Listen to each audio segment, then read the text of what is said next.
Putusan Mahkamah Konstitusi terkait batas usia cawapres atau penambahan frasa pernah menjadi kepala daerah. Tinggal menghitung hari.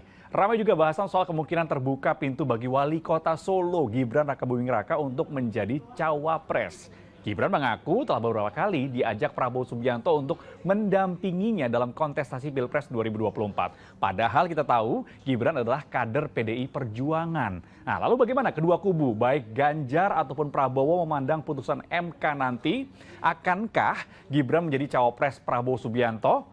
Bagaimana pula PDIP menyikapinya sebagai partai asal Gibran? Dan tentunya kita juga akan melihat nih bagaimana esok hari Projo akan menetapkan arah dukungan dalam Pilpres 2024. Bersama saya Jati Dharma, inilah Liputan 6 Talks. Prabowo Gibran, siapa untung?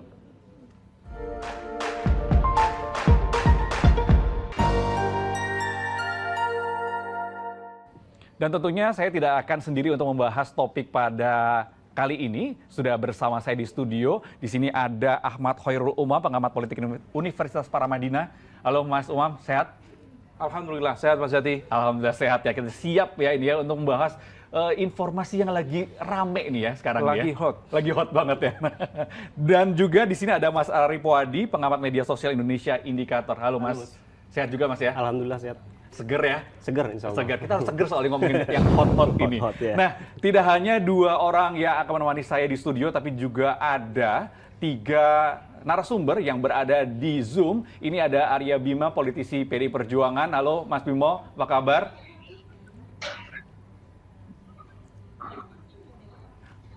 Wah, Mas Bimo kayaknya masih di mute, Mas. Saya nggak bisa mendengarkan. Mas Bimo, oke? Ya, selamat Siap. malam. Oke, selamat malam. Jadi, Pandai Barus. Oke. Baik, kemudian ada Pak Wihadi boleh, Wianto, Wasekjen Gerindra, sekaligus juru bicara tim pemenangan Prabowo. Halo, apa kabar? Pak Wihadi, sehat Pak? Sore semua. Mas Imo, sore. Sore. Oke, nah berikutnya adalah panel Barus, Ketua Bapil Pres Projo. Apa kabar, Mas Barus? Masih di mute juga nih Mas Barus. Boleh nanti dibuka ya Mas. Oke, itulah tadi 5 orang narasumber saya yang akan berdiskusi bersama saya di sore hari ini. Saya mau nanya ke Mas Bimo nih, sebagai partai asal di mana Gibran berada. Ini kan kalau kita dengar dari awal itu Gibran selalu dikait-kaitkan, ingin menjadikan cawapresnya untuk Prabowo Subianto. Nah, dari PDI Perjuangan seperti apa Mas Bimo? Apa pertanyaannya? Halo? Mas Bimo, Gibran kan dari PDI Pertanyaannya apa, Mas, Perjuangan. Gibran dari PDI Perjuangan sering banget disebut-sebut menjadi cawapresnya Prabowo. Ini di partai yang lain. Ini seperti apa kalau dari PDI Perjuangan? Oh, PDI Perjuangan mempunyai suatu tradisi, juga aturan, hal-hal yang menyangkut bagaimana sistem meritokrasi kader itu menempatkan proses kesadaran ideologi, yang mana kesadaran ideologi ini adalah suatu lighting star, suatu petunjuk arah ya, bagaimana di dalam mengambil pilihan jalan berpartai, termasuk di dalam mengambil pilihan untuk mendapatkan penugasan di berbagai jabatan publik, arah bagaimana jabatan itu diperoleh dan bagaimana mandat rakyat atau amanah itu diwujudkan, itu jelas dalam kalkulasi-kalkulasi ideologinya itu sangat jelas digariskan. Hal ini penting untuk menghindari hal-hal yang sekedar pikiran-pikiran yang sangat pragmatis. Begitu juga di dalam bagaimana PDI Perjuangan ikut mendrive, ikut memberikan sumbangan di dalam proses membangun demokrasi di Indonesia dengan jalan demokrasi pemilu, dengan jalan kepartean dan penyelenggaranya KPU. Oke. Kita ingin membangun demokrasi yang sehat. Kita ingin membangun demokrasi prosedural yang sehat dengan jalan kepartean dan menghasilkan demokrasi yang substansial. jangan sampai setiap momen demokrasi yang justru berakibat pada kerusakan sistem demokrasi yang kita bangun secara bersama-sama. Ya. Jadi saya tidak yakin yang saat ini muncul di publik bagaimana kerusakan persepsi publik terhadap Mahkamah Konstitusi yang seolah-olah Pak Jokowi mendrive. Ya. Bagaimana keputusan Mahkamah Konstitusi itu sangat tendensius yang hanya sekedar mengegulkan putranya Pak Gibran Mas Wali Kota untuk menjadi kandidat calon wakil presidennya Pak Prabowo.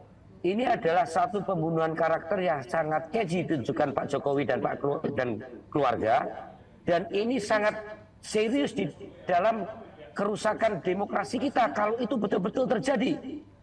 Jadi menurut saya jangan sampai pragmatisme politik yang menurut saya ini akan bisa berdampak yang jelas yang rugi. Kalau di sini temanya yang untung siapa, Prabowo dan Gibran, yang rugi yang pasti adalah bangsa Indonesia. Saya tidak melihat Pak Jokowi diuntungkan, bahkan Mas Wali Gibran diuntungkan. Terjadi proses pendangkalan dan jalan sangat pragmatis terhadap pembangunan demokrasi kita, dan menurut saya ini tidak akan terjadi oleh seseorang sosok Pak Joko Widodo yang tentunya beliau tahu persis mengenai tata krama politik, dan kita tidak ingin kehilangan Pak Joko Widodo sebagai tokoh bangsa, bahkan tokoh dunia yang 10 tahun ini nilainya sangat luar biasa di mata publik, baik di dalam memaknai kemenangan demokrasi selama 10 tahun ini, dan juga bagaimana Pak Jokowi membangun sistem demokrasi selama 2 kali pemilu yang betul-betul kekuasaan tidak digunakan untuk mengintervensi kedaulatan rakyat. Ini yang menurut saya perlu saya sampaikan. Siapakah yang untung dengan Gibran dan dengan Pak Prabowo dan Mas Wali Gibran kalau mereka berpasangan? Yang jelas saya tidak mengatakan siapa yang untung. Yang rugi adalah bangsa Indonesia, karena terjadi satu bentuk pendangkalan dan pragmatisme demokrasi yang tentunya ini sangat menimbulkan kerusakan yang serius bagi jiwa bangsa dengan semangat generasi muda ke depan untuk demokrasi Indonesia. Saya kira itu. Terima kasih. Lah, kemudian sikap dari PDI Perjuangan seperti apa? Ini kan kita masih menantikan di hari Senin ya, seperti apa keputusan dari MK nantinya, apakah ini digolkan atau tidak. Tapi saat ini ketika nama Gibran sering disebut-sebut akan menjadi cawapresnya Prabowo dari partai lain, sikap dari PDI Perjuangan seperti apa? Merelakan, mengizinkan, atau tegas tidak boleh? Begini, saya melihat Mas Gibran yang waktu itu bisa mencalonkan jadi wali kota lewat jalan independen, Mas Wali Kota ini mengambil sisi jalan Mas Gibran, Mas Wali mengambil jalan sisi kepartean. Dengan demikian kesadaran organisasi, saya melihat sampai hari ini apa yang disampaikan kepada Ibu Mega, apa yang disampaikan kepada partai, Mas Gibran, Mas Wali adalah kader yang loyal, ya, seperti bapaknya, ya, sampai hari ini. Tapi kalau toh ada hal-hal yang akhirnya ada pilihan lain, tentunya partai mempunyai mekanisme yang sudah beberapa kali digunakan untuk menghandle berbagai masalah-masalah seperti yang pernah terjadi misalnya kepada Budiman Sujatmiko misalnya. Teguran kepada Mas Gibran sendiri juga misalnya. Juga begitu teguran kepada Effendi Simbolon seperti misalnya. Karena konstruksi di luar, karena ada hal-hal yang dilakukan oleh beberapa kader, tidak mungkin ini tidak dihandle oleh partai, supaya konstruksi itu tidak mengganggu dinamika internal partai kita yang akan menghadapi kerja berat untuk bangsa ini yaitu pemilu, di mana keputusan partai politik sudah jelas, tegas, segamblang-gamblangnya adalah mencalonkan Pak Ganjar Pranowo sebagai calon presiden, yang itu juga merupakan aspirasi yang diajukan oleh Pak Joko Widodo sendiri dari beberapa kali pertemuan yang mengarah kepada Ganjar Pranowo. Saya kira itu. Seberapa besar, Mas, ketika Gibran ini akhirnya nanti menyeberang ke kubu Prabowo, seberapa besar akan mengganggu PDI Perjuangan dan yang sudah menyalonkan Ganjar Pranowo? oh kalau kepercayaan kami kan tidak ada satu figur pun di Indonesia ini yang bisa meredusir dengan apa yang namanya tuanku adalah rakyat ya. Jadi rakyat adalah pengambilan keputusan tinggi di dalam mewujudkan jalannya pemerintahan ke depan. Walaupun kita Ibu Mega, walaupun kita punya Ibu Mega, kita punya PDI, kita tidak pernah men-take over kehendak rakyat itu seolah-olah hanya karena seseorang rakyat itu akan ikut. Kecerdasan rakyat yang semakin pimpinannya. Apakah ini ke depan akan menyelesaikan berbagai persoalan bangsa ke depan? Saya kira itu sudah sangat cerdas dan kami percaya, maka dengan mengenalkan calon kami yang sangat mempunyai kompetensi, yang sangat bisa melanjutkan perjalanan bangsa ini ke depan, yaitu Ganjar Pranowo, kami tidak pernah merasa itu dirugikan, karena partai betul-betul serius saat ini memerintahkan kepada jajaran, yaitu membawa, menghadirkan kepada rakyat tentang sosok Ganjar Pranowo yang memang kita pilih dari demokrasi kepartaian menjadi demokrasi kerakyat untuk menjadi calon presiden Republik Indonesia.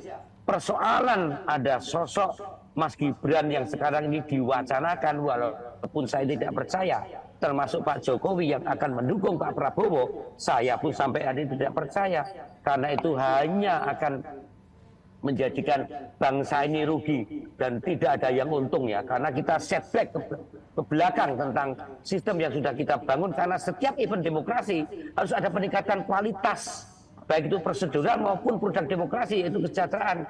Kalau sekarang kan jadi lucu, Mahkamah Konstitusi dihujat, Pak Jokowi dihujat seolah-olah akan menggunakan berbagai instrumen negara yang akan sekedar mengegulkan putranya.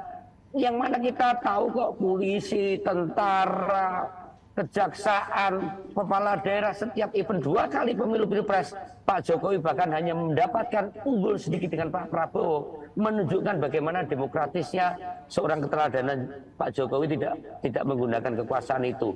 Dan ini yang saya katakan, yang rugi adalah bangsa ini. Ini yang perlu saya tegaskan, jangan sampai kita setback, partai bisa menghandle berbagai persoalan yang ada, termasuk Mas Gibran, Mas Wali, ya, kader terbaik PDI Perjuangan yang saat ini sukses menjadi wali kota. Kalau dia akan dipasang-pasangkan dengan Pak Prabowo, ya mohon maaf lah, Mas Wali ini calon pemimpin ke depan ya, bisa calon presiden dan calon wakil presiden 2029 ya.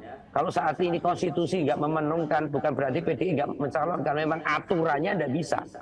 Dan kalau konstitusi dirubah hanya gara-gara diasumsikan hanya karena Pak Jokowi pengen dorong putranya, tidak masuk akal. Ya, ini adalah satu pendelegitimasian kepada Pak Jokowi yang selama 10 tahun 2 kali pemilu itu tidak dilakukan oleh Pak Jokowi. Saya kira itu. Terima kasih. Oke, saya ingin kembali dulu ke Pak Wihadi. Ke Pak Wihadi. Responnya Pak, ini kan tadi dikatakan soal Mas Bimo bahwasannya ketika misalkan kita ke MK ini nanti akhirnya memutuskan bahwa Gibran ini bisa maju untuk cawapres, ini akan merusak demokrasi. Anda pendapatnya seperti apa? Saya kira kita jangan berandai-andai di keputusan MK di mana, dan kita masih menunggu keputusan MK. Ya, jadi saya kira kalau kita bicara mengenai masalah demokrasi, ya demokrasi itu kan hak setiap manusia, itu setiap orang warga negara Indonesia itu kan mempunyai hak dalam berdemokrasi. Ya kan, hak untuk dicalonkan dan hak mencalonkan diri. Saya kira kalau misalnya memang keputusan MK itu memberikan satu perubahan dalam masalah pembatasan usia dan juga masalah pengalaman sebagai dalam berpolitik, sebagai kepala daerah atau pernah dalam berkecimpung dalam politik, saya kira ya itu adalah merupakan hak demokrasi semua orang. Dan saya kira kita tidak bisa melihat bahwa apakah kedepannya ini demokrasi akan dicederai atau tidak, tetapi kita melihat bahwa hak daripada warga negara itu ya, diatur konstitusi sesuai dengan apa yang ada dalam undang-undang, dan semuanya mempunyai kewajiban untuk melaksanakan hak demokrasinya itu, baik itu dipilih maupun mencalonkan diri. Dan saya kira itu adalah sesuatu hal yang hak yang yang ada melekat di dalam hati. Jadi saya kira demokrasi itu kan bukan kita langsung menjudge bahwa akan rusak demokrasi dengan batasan usia dan segala macam. Karena perlu kita ingat bahwa batasan usia itu kan dulunya memang pernah di bawah 40, tetapi kemudian berubah menjadi 40. Saya kira dalam hal ini tentunya ada suatu hal yang pernah terjadi dan kemudian dirubah, dan saya kira kalau dirubah lagi menjadi satu keputusan, saya kira itu ya itulah yang namanya demokrasi dan bisa saja seperti itu. Jadi saya kira ini kan dikait-kaitkan hanya karena permasalahan usia ini kan karena dengan adanya umur daripada Gibran. Tapi saya kira masalah demokrasi ini tidak bisa kita langsung menjudge itu masalahnya. Jadi saya kira kita juga jangan terlalu ke depan, tetapi kita masih menunggu keputusan MK itu seperti apa. Ya kan? Jadi kalau kita melihat sekarang, ya kita jangan sudah mencaci maki MK-nya dulu, karena MK belum memutuskan. Jadi saya kira kita sudah terlalu ada satu rasa ketakutan, saya kira kalau kita sudah mencaci maki apa yang belum diputuskan. Ya, kita tunggu saja keputusannya seperti apa, baru sikap kita apakah memang keputusan MK ini sesuai dengan asas-asas yang harus dijalankan oleh hakim-hakim MK itu. Saya kira kita masih menunggu itu, dan saya kira semuanya harusnya kita melihat apa yang nanti akan terjadi pada saat keputusan MK itu, apakah memang pencalonan itu terjadi ataukah kemudian ada hal yang lain yang dikhawatirkan oleh Mas Aryo Bimo. Saya kira ini bukan sesuatu hal yang harus kita bicarakan sekarang, tetapi kita melihat bahwa ini nantinya bahwa keputusan MK itu seperti apa. Saya kira itu. Baik Pak Wiyadi, saya mau ke Mas Umam. Mas Umam, ini kan tadi ada yang mengatakan bahwasannya sebuah kerusakan demokrasi. Kalau tadi Mas Bimo mengatakan ketika misalkan nanti MK akhirnya memutuskan diturunkan usia untuk capres dan cawapresnya. Sementara dari Pak Wiyadi bilang bahwa ini kan belum diputuskan, jadi nggak usah lah berandai-andai ke sana dulu. Tapi kan rame banget nih diomongin, Gibran akan dipasangkan oleh Prabowo. Bahkan ada yang mengatakan bahwasannya Prabowo sudah meminta atau meminangnya berkali-kali seperti itu. Nah, Mas Umam melihatnya ketika ini terjadi, Prabowo Gibran, siapa yang diuntungkan? Yang diuntungkan banyak pihak. Tetapi apa yang disampaikan Mas Aryo Bimo tadi, Pak Wihadi, itu sebenarnya mengindikasikan bahwa memang dalam situasi penantian itu banyak spekulasi dan eskalasinya juga semakin tidak menentu. Tetapi begini Mas, bahwa menurut informasi spekulatif, konon kabarnya otak-atik itu memang terkait dengan konteks umur, konon katanya tidak dijamah. Artinya apa? Itu seolah kemudian akan memberikan ruang bagi pengambil keputusan untuk kemudian tidak terlibat dalam konteks konflik antara gugatan 35 tahun dan gugatan maksimal 70 tahun sebagai capres. Tetapi akan ada klausul baru yang mana ada poin terkait dengan pengalaman menjadi kepala daerah, baik di level provinsi sampai bahkan wali kota dan juga bupati. Tetapi problemnya ada banyak problem. Pertama, apakah itu sebenarnya menjadi bagian dari kewenangan MK?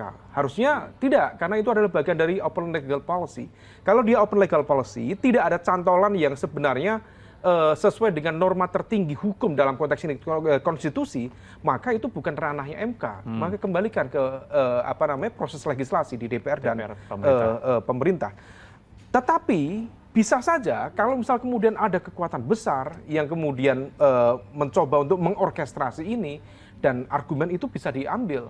Rujukannya apa? Ada jurisprudensi di mana kemudian MK masuk terkait dengan umur komisioner di KPK. Yang sebenarnya itu bukan bagian dari kewenangan MK dalam konteks kalau memang itu dianggap sebagai bukan bagian dari open legal policy. Tapi ternyata toh juga diputuskan. Nah, let's say ini kemudian MK juga akan mengambil keputusan itu dan ternyata memberikan ruang bagi siapapun, kita tidak sebut merek dulu, tidak sebut brand, kemudian 35 tahun bisa karena dia sudah punya pengalaman. Nah, disinilah kemudian besar kemungkinan diyakini Mas Gibran akan mendapatkan karpet merah di sana. Tetapi memang betul apa yang disampaikan oleh Pak Aryo Bimo tadi itu adalah sebuah kekhawatiran sekaligus juga masih ada semacam rasa kepercayaan yang dibangun oleh teman-teman di internal PDIP kepada Pak Jokowi. Tetapi ingat, sejumlah pengandaian tadi juga mengisyaratkan ada sebuah konsekuensi besar. Konsekuensi tentang kerusakan, konsekuensi termasuk ekspresi kekecewaan dan juga kemarahan. Tetapi masih dalam batasan direm tadi itu. Artinya apa? Kalau misal kemudian komposisi Prabowo Gibran betul terjadi, inilah yang kemudian kemarin saya sampaikan akan terjadi perang bubat antara Prabowo dengan PDIP, antara Gerindra dengan PDIP, dan PDIP proksi dalam konteks ini juga melakukan perang habis-habisan dengan keluarga Pak Jokowi. Kenapa? Barangkali kemudian ini akan menjadi titik pisah bagi keluarga Pak Jokowi dengan PDIP. Karena aturan di PDIP sudah jelas, Mas, bahwa siapapun dalam konteks capres, cawapres, konstitusi partai mengatur bahwa itu adalah wilayah otoritas. Vetonya di tangan Ketua Umum, Bu Megawati Soekarno Putri. Bahkan Bu Mega itu dulu sudah sangat berbaik hati memberikan kesempatan yang luar biasa kepada Mas Gibran. Ketika waktu itu sebenarnya ada aturan di internal PDIP, kalau nggak salah itu di PP 15 atau PP 25, Mas Aryo Bimo mungkin bisa meluruskan, bahwa seseorang kader bisa maju menjadi kepala daerah itu kalau sudah 2 tahun terregister menjadi kader aktif dan juga berpartisipasi di internal partai. Mas Gibran waktu itu belum. Dan karena kemudian kebaikan hati Bu Mega, permintaan Pak Jokowi langsung pada Bu Mega, dimintakan itu. Privilege itu kemudian memberikan ruang kepada Mas Gibran, meskipun sebenarnya ada mekanisme yang barangkali ini juga privilege di luar norma yang umum terjadi dilakukan di internal PDIP. Artinya apa?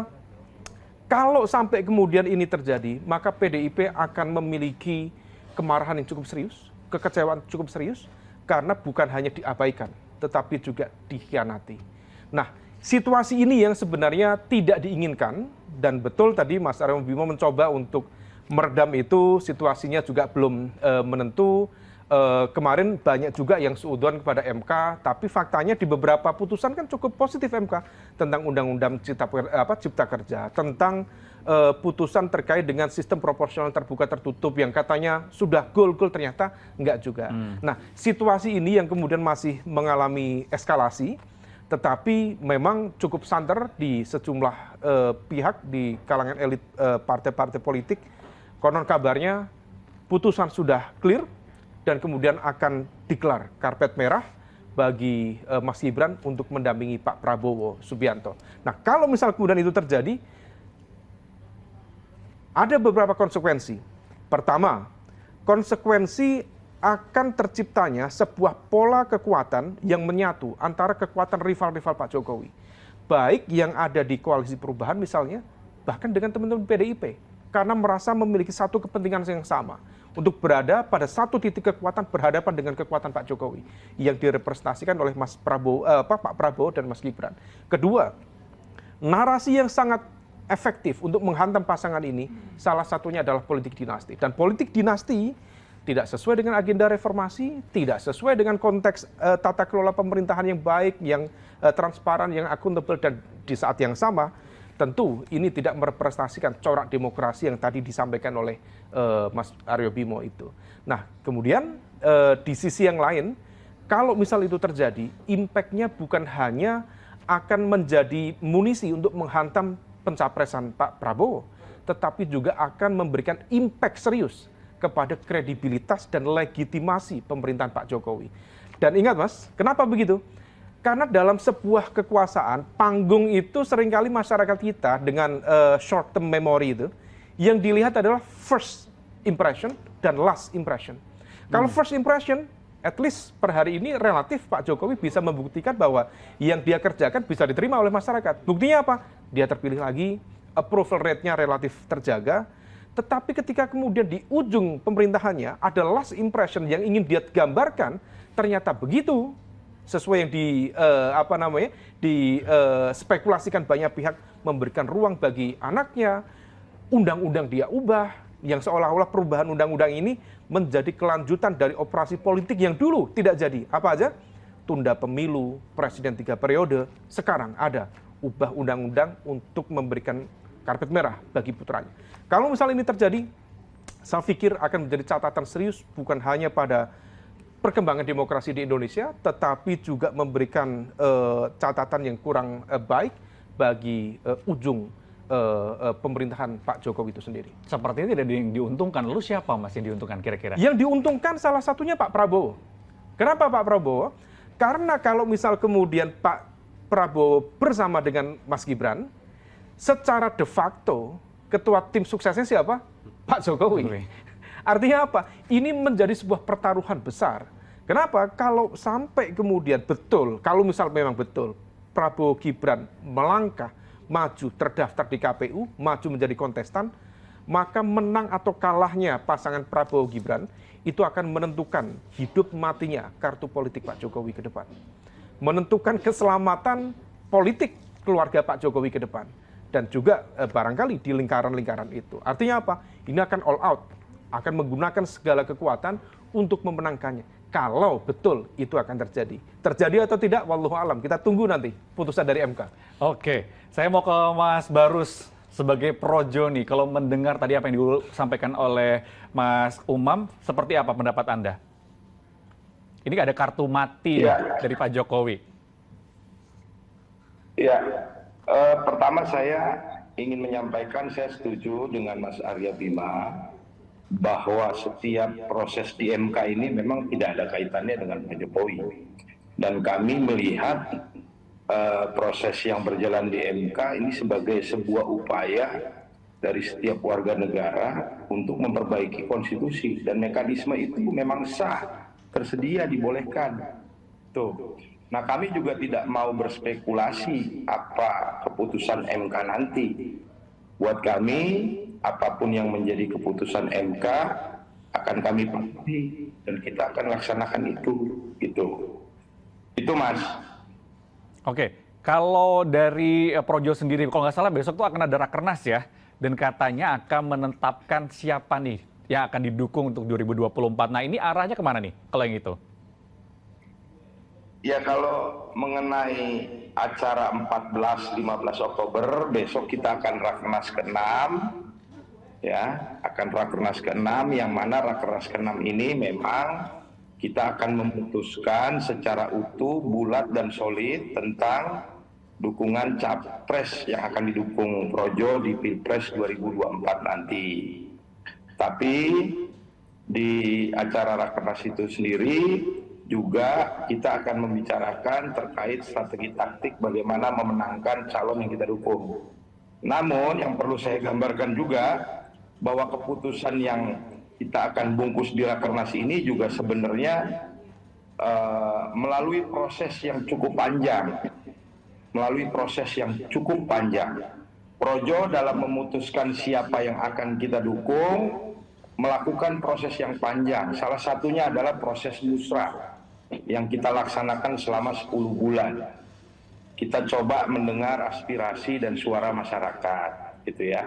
Lalu kita juga gelar yang namanya konverda. Di sana kita juga coba mendengar masukan-masukan, aspirasi dan suara-suara dari pengurus Projo di berbagai provinsi. Nah, finalnya memang nanti di Rakernas tanggal 14 dan 15 Oktober. Kalau dilihat dari proses yang panjang ini, ya memang ada nama-nama yang cukup dominan, gitu. Siapa, Mas? Kalau sudah terpublikasi juga di Musra ada 3 nama, di konverda juga ada usulan-usulan dari daerah, gitu. Nah, untuk hasil konverda ini memang banyak yang mengusulkan Pak Prabowo Subianto menjadi capres yang akan kita dukung. Banyak yang mengusulkan seperti itu. Gitu.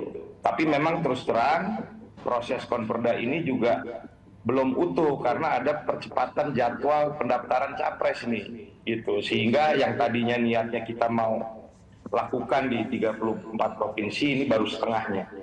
Gitu, jadi Mas Barus kan sempat mengatakan juga bahwa besok itu yang diundang adalah tokoh-tokoh nasional, salah satunya adalah Pak Prabowo, kemudian sepertinya Gibran juga akan hadir, Kaisang juga akan hadir. Apakah ini adalah salah satu tanda-tanda arah dukungannya ke Prabowo, Gibran untuk 2024?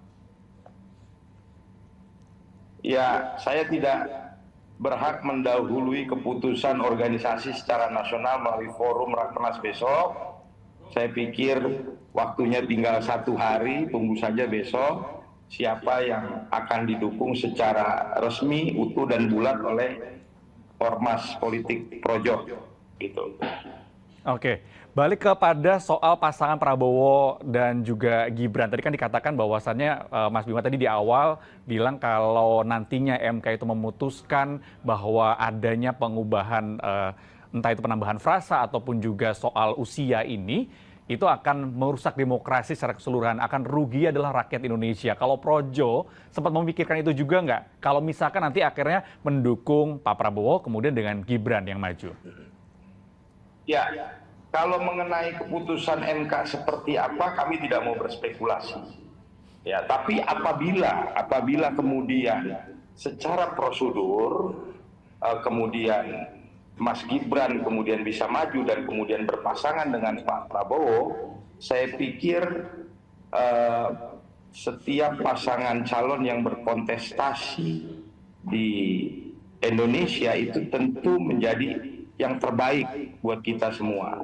Jadi siapapun yang menang, siapapun yang terpilih, itu adalah pilihan dari keseluruhan rakyat Indonesia, dari pilihan mayoritas rakyat Indonesia. Jadi itu tentu akan menguntungkan bagi bangsa kita semua, bagi rakyat Indonesia, karena itu pilihan rakyat, gitu loh.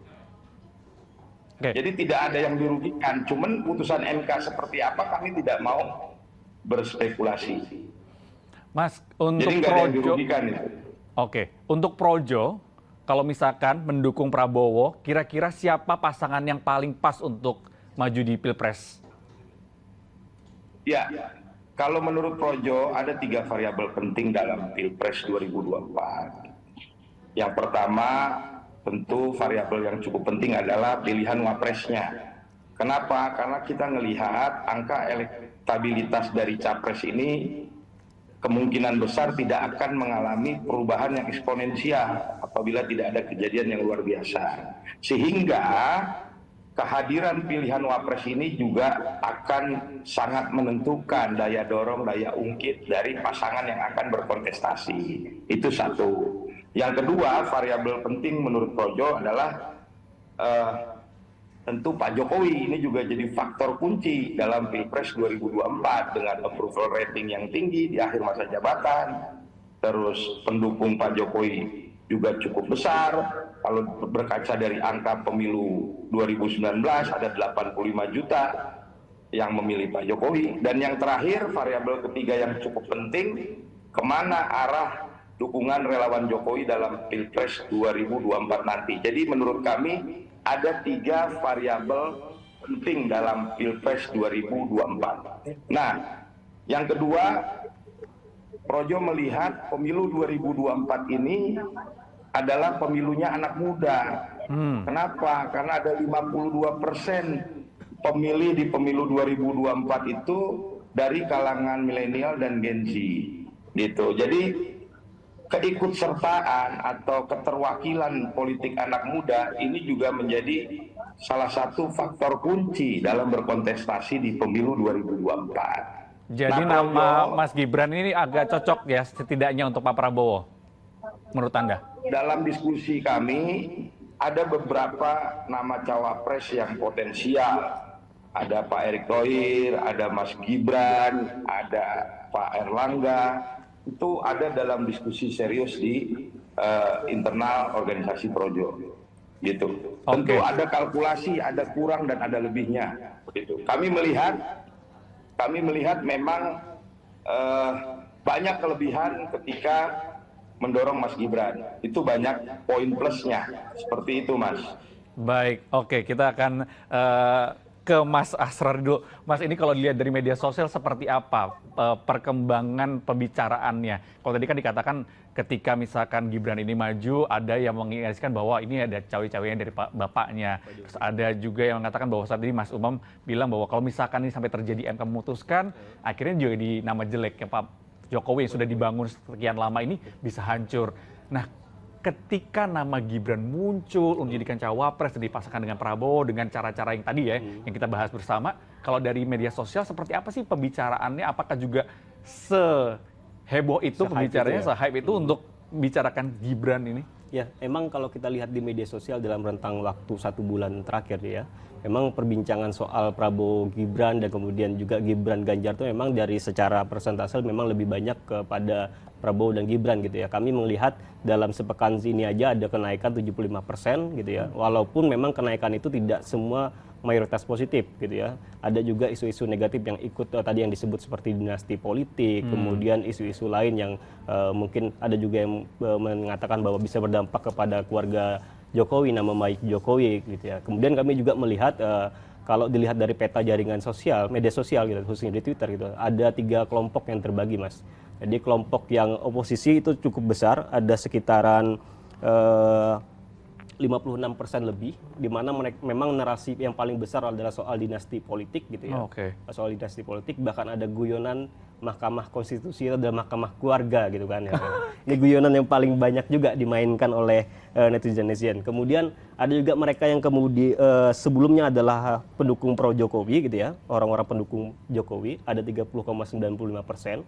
Ini juga terbagi. Ada yang seolah-olah mewanti-wanti lah.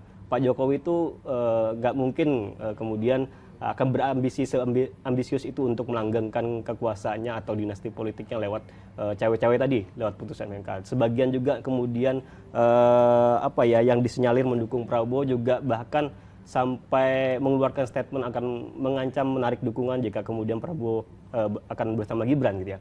Kemudian di klaster ketiga yang klaster yang masih kecil, ini adalah klaster pendukung Prabowo dan juga pendukung Gibran. Memang narasinya positif semua karena ada beberapa narasi misalnya soal Gibran ini adalah lem perekat koalisi, kemudian Gibran ini ada sosok anak muda tadi ya yang disebutkan punya representasi elektoral untuk ceruk kita di pemilu Pilpres 2024 ke depan ini gitu.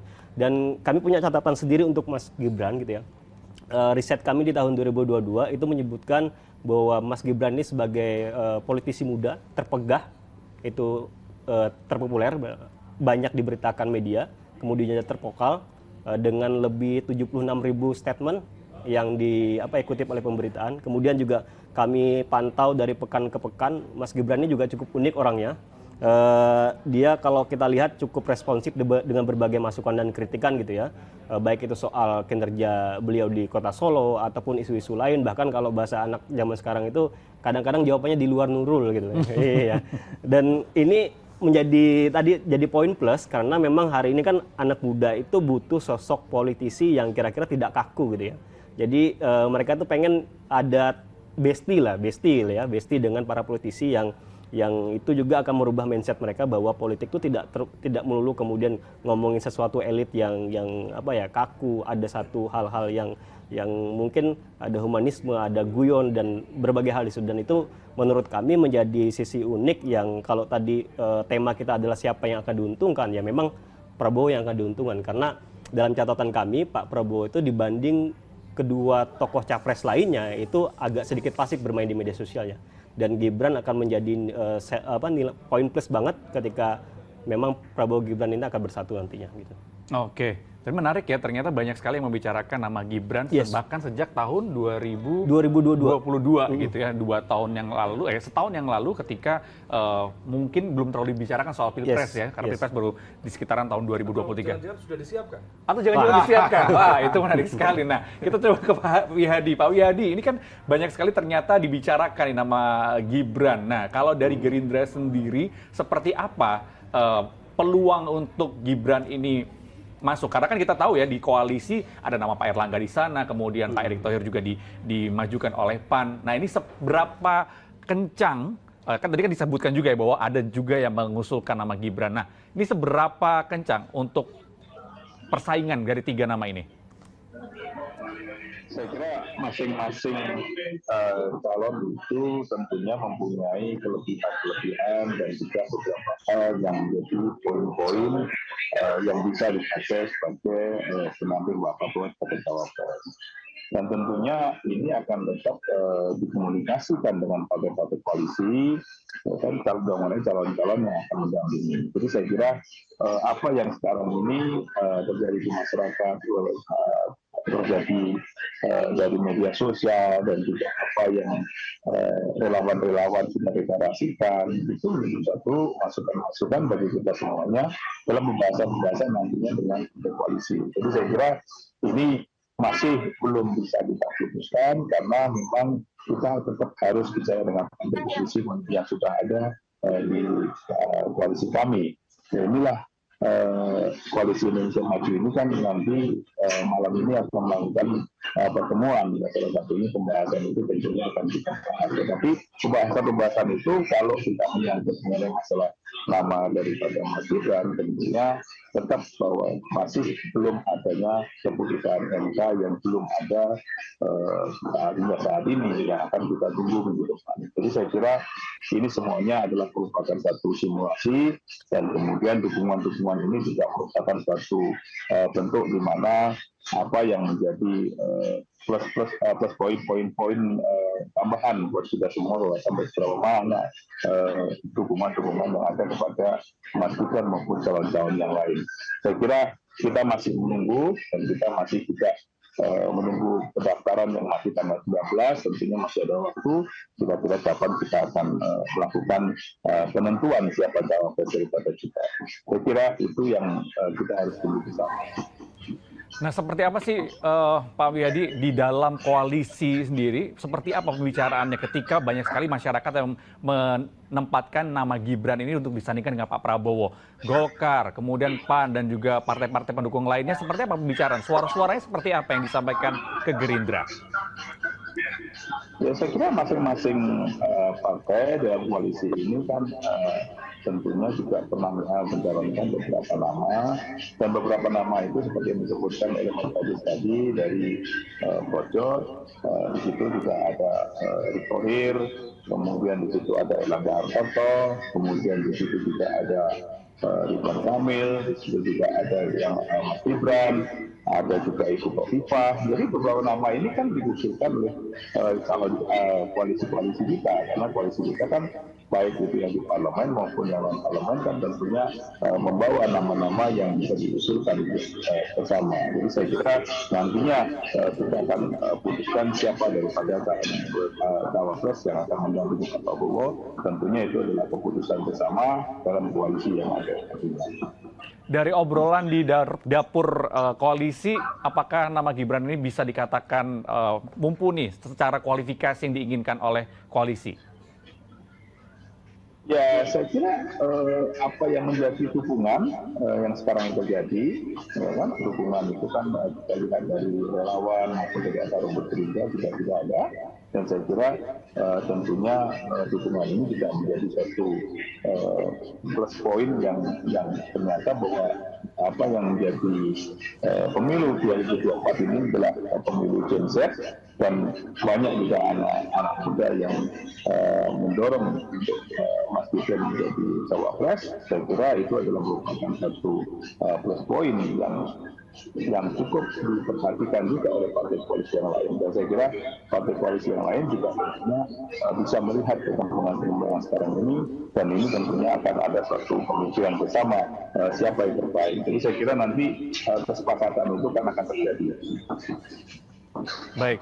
Saya mau ke Mas Bimo. Mas Bimo, ini kan kalau tadi dikatakan bahwa di media sosial itu banyak sekali yang merasa bahwa kenapa Gibran ini muncul di tahun-tahun ini adalah karena banyaknya pemilih milenial dan juga Gen Z yang akan mencoblos tahun 2024 dan merasa bahwa ini adalah bestinya mereka begitu. Nah, ketika pengumuman MK ini akhirnya mengizinkan seorang muda seperti Gibran untuk ikut kontestasi Pilpres 2024, PDIP sendiri apakah tidak ingin juga, ya karena Gibran adalah kader saya, kenapa nggak saya majuin aja? Oh iya, PDI Perjuangan dan Pak Joko Widodo dan juga jajaran kader seperti hanya angkatan saya. Jadi saya jadi anggota DPR kan 2024 ya, yang dapilnya juga Solo, yang waktu itu juga mengusung awal Pak Jokowi menjadi calon wali kota Solo 2005. Sampai 2 kali wali kota dan juga sampai dengan gubernur dan pilpres yang kebetulan karena dapil saya Solo, saya selalu menjadi tim sukses sampai Pak Jokowi jadi presiden. Jadi itu betul-betul sistem tradisi yang dibangun PDI Perjuangan, dan saya percaya betul ya, bahwa Pak Jokowi ini tipikal orang yang sangat menghargai suatu proses untuk mendapatkan hasil yang terbaik. Masalah MK ini betul-betul serahkan MK. Ya. Jangan pusing-pusing Mas Wali Kota Gibran, dan jangan pusing-pusing Pak Jokowi. Karena di wacana publik yang ada di media sosial menjadikan persepsi Pak Jokowi sangat negatif. Yang politik dinasti, yang hanya menggunakan kekuasaannya untuk putranya, ini kan tidak benar. Ini yang saya keberatan, dan kami tetap percaya bahwa hal-hal yang menyangkut kedewasaan berpolitik ini menjadi suatu hal yang penting bagi kita semua, dan jangan sampai kita sedot ke belakang. Saya berharap Mas panel baru juga paham betul bagaimana Projo sebagai organisasi yang juga semakin matang, dan tentu akan menyampaikan berbagai pembicaraan di dalam kalkulasi-kalkulasi pertemuan Projo nanti untuk mendapatkan satu proses pemimpin yang memang betul-betul akan melahirkan sosok yang punya integritas, kapasitas, kapabilitas, dan yang penting lagi bagaimana Projo apapun menjadi instrumen yang cukup penting di dalam membangun sistem demokrasi kita depan, dan justru bukan sebaliknya, dan akan memberikan inspirasi bagi kalangan muda yang nyoblosnya 52 juta atau Gen Z 102 juta. Ini kan juga harus kita bimbing dan kita didik di setiap momen demokrasi. Membangun demokrasi kan tidak sekedar membalik telapak tangan, tapi satu proses yang sejak 98. Nah, ini yang saya katakan, jangan sampai ada satu keberangkutan sistem atau sesuatu yang justru kita setback. Saya kira itu, Mas. Oke, kita ke Pak Wihadi. Ini katanya Pak Wihadi juga harus meninggalkan diskusi kita. Pak Wihadi, terakhir sebelum Bapak pergi, jadi seberapa besar nih Pak keyakinannya Gibran nantinya akan bisa berpasangan dengan Prabowo? Gimana? Seberapa besar keyakinan dari teman-teman Gerindra bahwa Gibran nantinya akan bisa berpasangan dengan Pak Prabowo? Ya, keyakinan kita itu kalau pada saat sudah ada keputusan MK, kita akan mungkin ada keyakinan bahwa Gibran akan bisa mendampingi Pak Prabowo. Tapi tentunya Mas Yudi, sudah ini sudah di bawah, ini baru makan bakso, Mas. Nggih. Mas Bimo, mohon maaf, boleh di-mute dulu, Mas. Matur. Nggih. Baik, Pak Wihadi, silakan, Pak. Ya. Tapi jadi begini, jadi kita kan masih menunggu keputusan MK. Jadi kita bagaimanapun juga kita belum bisa menyampaikan bahwa suara besar. Tetapi kalau kita lihat mengenai dukungan yang ada daripada akar rumput daripada Gerindra, tentunya inilah cukup besar dukungan Gibran untuk bisa mendampingi Pak Prabowo. Dan saya kira kita semuanya masih menunggu keputusan dan kepastian daripada keputusan MK yang akan ke depan. Jadi saya kira kita bisa melihat bahwa akar rumput Partai Gerindra dan di sini semuanya sayap-sayap dan juga relawan semuanya mendorong untuk Gibran menjadi cawapres daripada Pak Prabowo. Jadi itulah kalau ukur daripada berapa besar daripada keyakinan dan juga keinginan daripada kami sebagai partai yang ingin Pak Prabowo didampingi oleh Pak Gibran. Baik, terima kasih Pak Wihadi sudah bergabung bersama Liputan 6 Talks untuk sore hari ini. Sampai ketemu lagi ya Pak. Nah, saya mau ke Mas Umam. Mas Umam, tadi disampaikan juga sama Mas Bima bahwa ada meritokrasi, kemudian kematangan politik di sana seperti Pak Jokowi yang sudah lakukan sejak dari Solo sampai akhirnya sekarang di RI 1. Dan tampaknya ini sepertinya kalaupun nanti misalkan MK memutuskan, nampaknya PDIP juga tetap tidak akan tertarik dengan bahasan tadi yang Mas Asrul bilang, ini waktunya anak muda nih. Kalau kayak gitu seperti apa Mas Umam? Ya, kalau misal posisi dari PDIP sendiri per hari ini tentu masih sangat berharap wacana Gibran bersama dengan Prabowo itu tidak terjadi. Makanya tadi secara eksplisit Mas Aryo Bimo menggunakan bahasa analogi. Sebaiknya dalam konteks Mas Gibran adalah pemimpin masa depan. Artinya apa? Jangan sekarang. Itu kan bahasa analogi sebenarnya. Ya artinya apa ya? Sebenarnya ada beberapa yang menjadi concern. Karena bagaimanapun juga Gibran yang dilihat bukan seorang Gibran. Tetapi bagaimana kemudian dia dianggap sebagai representasi kekuatan bapaknya, Pak Jokowi. Yang per hari ini dia masih sit-in presiden, dia masih pegang the ruling power, kekuasaan yang berjalan saat ini, dan itu memberikan pengaruh yang cukup signifikan terhadap proses pemenangan, terhadap bagaimana eksekusi di lapangan dalam proses pemenangan di TPS-TPS, semua itu cukup besar. Dan saya menduga pilihan dari Pak Prabowo memang betul, menurut informasi spekulatif Mas, beberapa partai yang ada di Koalisi Indonesia Maju itu memiliki aspirasi yang beragam. Golkar itu konon kabarnya mengajukan Pak Erlangga dan Bu Hovifah. Dan itu kemudian dikonfirmasi oleh pertemuan Bu Hovifah dengan Pak Erlangga minggu lalu di Jawa Timur. Dan itu dipublish besar-besar dengan narasi konon katanya Bu Hovifah siap dikuningkan. Tetapi kemudian situasi mengalami perubahan lagi. PAN, hidup mati, Erick Thohir. Sementara Partai Demokrat dengan kalkulasi dari internal partainya mengusung mendorong Bu Hovifah Indar Parawansa karena dia perempuan, representasi Nahdliyin, punya akar yang kuat dengan basis jaringan perempuan melalui Muslimat di Nahdlatul Ulama. Kemudian kalau misal percaya pada basis kekuatan Jawa Timur sebagai penentu, maka yang bisa menandingi PKB, bisa menandingi Caimin adalah Hovifah. Terkonfirmasi di Pilkada 2018. PDIP dan PKB bersatu, tetapi Hovifah di gerbong yang lain bisa menang.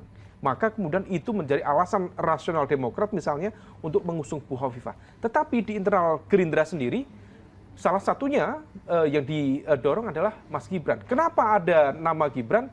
Salah satunya saya memandang ya, ada semacam inferiority complex di dalam teman-teman Gerindra. Kenapa? Fakta politik menegaskan Pak Prabowo dengan segala kekuatan infrastrukturnya, infrastruktur kekuatan pemenangan di Pilpres 2014, 2019 kalah oleh Pak Jokowi. Dan itu kemudian memunculkan perasaan inferiority. Dan untuk kemudian menang, beliau sepertinya meyakini bahwa dia harus bersama Jokowi. Tentu tidak bisa bersama Jokowi sebagai pribadi. Maka simbol dari representasi Jokowi atau keluarga Jokowi yang paling visible adalah Gibran Raka Buming Raka. Nah situasi ini yang tampaknya akan diperjuangkan secara serius oleh Gerindra, oleh Pak Prabowo, tetapi di saat yang sama inilah yang tidak dikehendaki oleh PDIP dan juga tentu lingkaran yang selama ini juga memberikan dukungan kepada Pak Ganjar. Apakah Pak Ganjar kalau misal MK memberikan ruang bagi umur 35 tahun atau syarat tambahan, klausul tambahan dalam aturan itu terkait dengan pengalaman memimpin pemerintahan daerah bisa digolkan sehingga Gibran maju, apakah kemudian Ganjar tertarik untuk ngambil Gibran? Rasanya enggak. Kenapa enggak? Karena dia berasal dari partai yang sama, dari ceruk yang sama, dari wilayah teritorial yang sama. Sama-sama Jawa Tengah, sama-sama PDIP. Artinya apa? Tidak ada voting advancements dalam konteks basis pemilih loyalnya sama. Sehingga kemudian tidak akan menciptakan satu efek elektoral yang signifikan. Nah, saya pikir PDIP menghitung betul itu, dan di PDIP sendiri ada semacam keyakinan mesin politik mereka akan jauh lebih powerful ketika kekuatan nasionalis di backup oleh kekuatan Islam moderat. Itulah yang terjadi di pemilu 2019, 2014 paling tidak, kemudian pemilu 1971, termasuk di pemilu 1955. Dulu PNI di backup oleh Partai Masyumi, PNI di backup oleh Partai Nahdlatul Ulama waktu itu. Termasuk di 2019, di backup Pak Jokowi, wakilnya siapa? Bukan dari partai, tetapi ya, waktu itu masih aktif sebagai Rois Am, pengurus besar Nahdlatul Ulama. Dan saya meyakini betul, rasanya PDIP akan mengambil variabel Nahdlatul Ulama lagi. Meskipun apakah dari kalangan Jam'iyah atau Jamaah, kita lihat. Tetapi nama yang paling diincar sepertinya dari Nahdlatul Ulama. Jadi sepertinya kalau misalkan nanti ada perubahan di MK ini tidak akan terlalu berpengaruh ya pada pilihan cawapresnya. Rasanya tidak untuk Ganjar. internal PDIP, tetapi pengaruhnya adalah ini akan menciptakan perang yang cukup serius antara PDIP dengan mantan PDIP. Saya mau ke Mas Barus. Ini kan besok akan ada Rakernas. Nah, ini tadi sempat juga disampaikan, ini sebenarnya juga dari rumusan lama ya, terkait dengan nasionalis, kemudian ada religius. Nah, ketika besok Projo ini akan melabuhkan dukungannya kepada seseorang yang masih belum mau disampaikan oleh Mas Barus saat ini. Nah, ini apakah juga akan dipertimbangkan soal ini juga nantinya, bahwa ketika misalkan mendukung Pak Prabowo dan kemudian akhirnya Mas Gibran sana dimajukan sebagai cawapres, rumusan lama ini yang tadi sudah disampaikan oleh Mas Umam bahwa berhasil di beberapa pemilu sebelumnya, ini jadi akhirnya tidak menguntungkan gitu nantinya. Ya, yang pertama, saya pikir pemilu harus dihadapi dengan yang gembira, jangan dikompor-kompori, ya, sehingga menimbulkan friksi. Kita berharap pemilu bisa berjalan dengan damai dan sejuk. Mas Aryo Bimo bilang pemilu ini satu putaran di BE 17 triliun. Kalau kemudian 17 triliun itu digunakan untuk menimbulkan friksi yang mendalam buat bangsa ini, saya pikir sayang betul. Itu yang pertama. Yang kedua, Projo dalam proses memutuskan dukungan baik capres maupun cawapres ini sudah melalui proses yang panjang, dan kita benar-benar mendengarkan aspirasi dan suara rakyat. Itu karena kita yakin suara rakyat akan menjadi faktor kunci kemenangan di 2024. Lalu yang ketiga, buat kita, buat Projo, siapapun yang tampil nanti di pemilu 2024 itu pasti adalah yang terbaik. Dia adalah produk yang lahir dari sistem politik kita, dari sistem kepartaian yang ada. Jadi seperti itu. Oke. Baik, ini ke Mas Bimo, deklarasi besok akan memantau Rakernas Projo besok. Apakah PDIP ada undangan? PDIP diundang nggak? Instrumen Projo di setiap momen politik, saya kira sesama partai politik tentu akan mencermati betul sejauh mana di dalam orkestrasi kita berdemokrasi ini faktanya peran partai politik, dan Projo adalah partai politik yang muncul dari tim relawan yang waktu itu 10 tahun bersama PDI Perjuangan sebagai pengusung Pak Jokowi, yang kita tidak hanya memenangkan tapi juga menjaga bagaimana arah pembangunan Presiden Jokowi, apalagi menghadapi konflik kemarin benar-benar kita jaga tiga navigasi legislatif eksekutif, yang dimana PDI Perjuangan memimpin di legislatif itu selalu membuat suatu kesinambungan untuk mengatasi berbagai persoalan. Intinya bahwa kita berharap Projo karena sudah cukup matang dari dinamika berdemokrasi selama 10 tahun ini, tentu tidak akan terjebak dalam kalkulasi yang sangat pragmatis dan tidak abai terhadap ideologi, saya kira itu. Oke, kita nantikan ya besok siapakah yang akan diumumkan oleh Projo dan apakah mendengarkan imbauan dari Mas Bimo tadi. Terima kasih, waktunya ini udah habis ternyata, Mas Rory. Terima kasih ya. Kita nanti akan lihat lagi seperti apa. Terima kasih Mas Bimo, terima kasih Mas Barus, tadi juga ada Pak Wihadi. Terima kasih Mas Rory. Kita akan lihat ya besok seperti apa. Pasti seru. Masyarakat di media sosial ramenya kayak gimana ngelihat Projo besok dukungannya kapan dan hari Senin. Mas Umam, terima kasih juga sudah hadir di sini dan memberikan insight juga kepada Talks pada sore hari ini. Tentunya Gibran, Prabowo dipasangkan, siapa yang untung? Nah, semoga saja yang kita harapkan adalah rakyat Indonesia yang untung. Siapapun nanti pemimpinnya harus rakyat Indonesia yang untung. Saya Jati Dharma pamit. Sampai jumpa.